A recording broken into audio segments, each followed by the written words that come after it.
Welcome back to West Palm Beach, Florida. It is now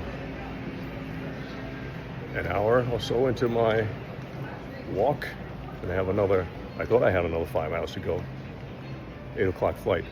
And they just told us that this is our second day here, by the way, at the airport. This flight has also been delayed by another hour.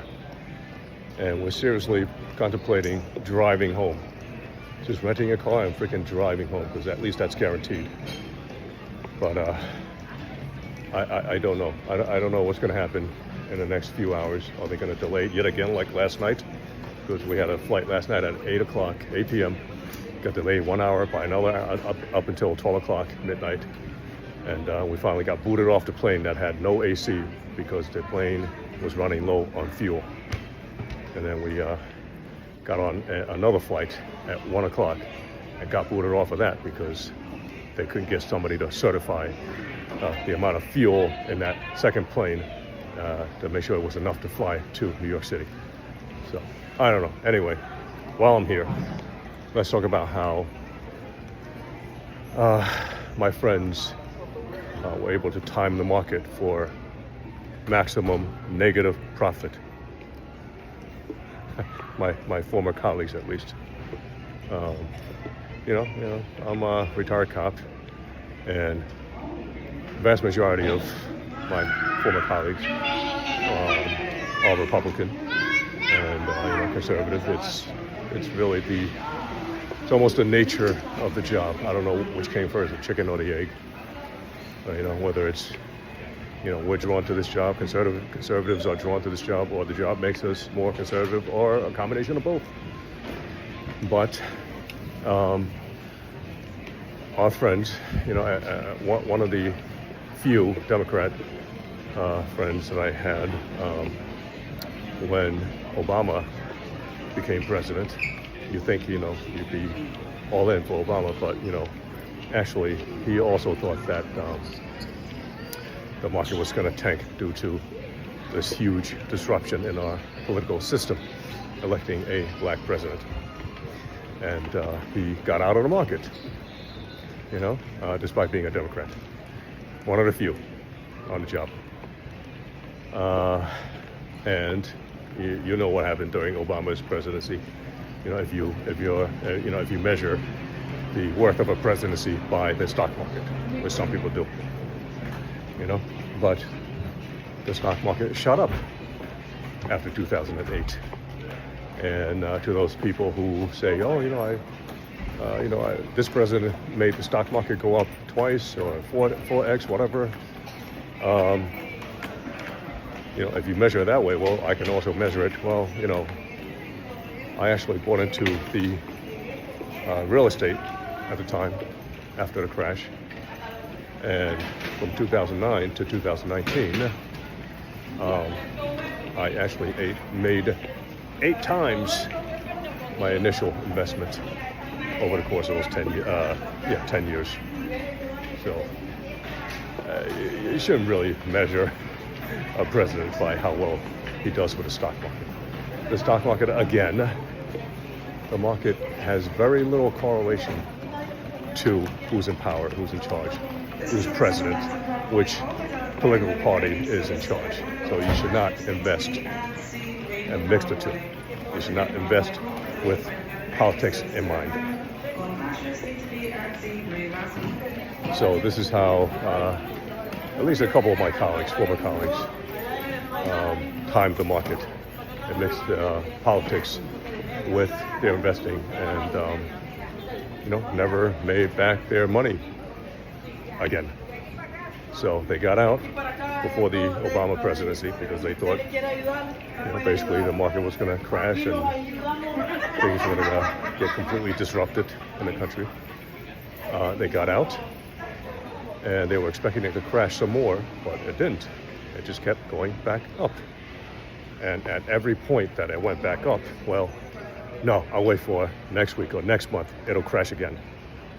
Maybe it did, maybe it didn't, but certainly overall it did not. And it kept going back, up.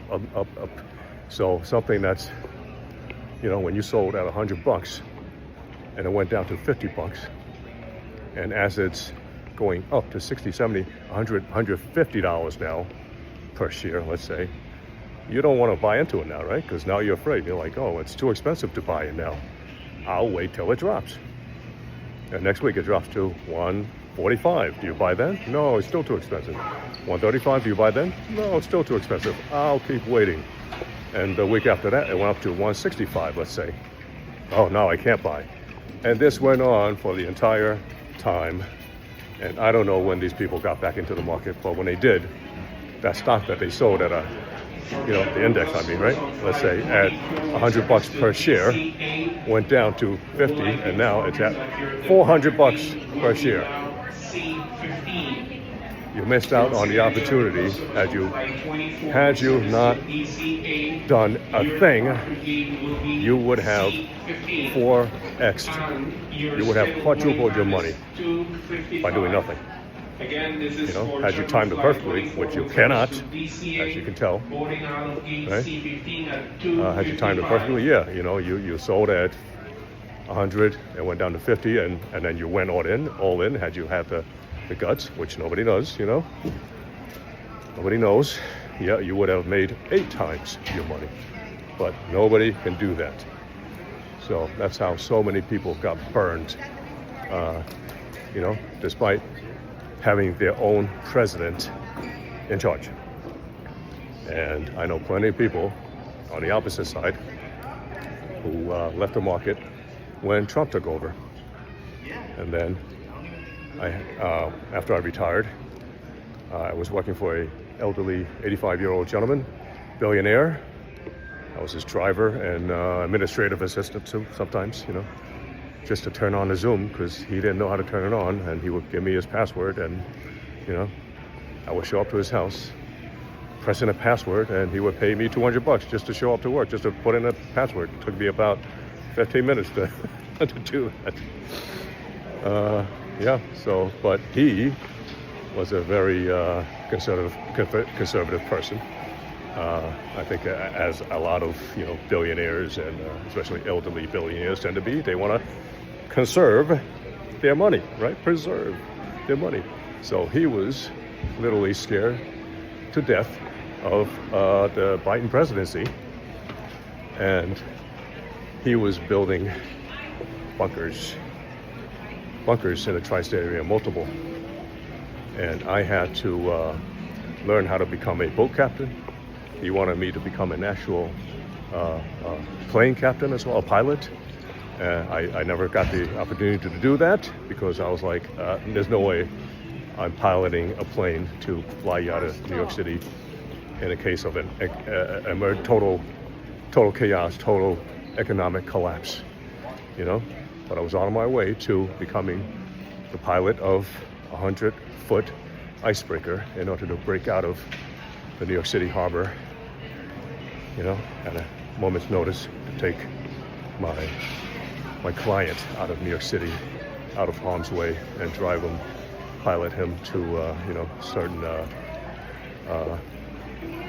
militarized compound somewhere, either upstate or Long Island or Jersey, depending on which way the wind blew.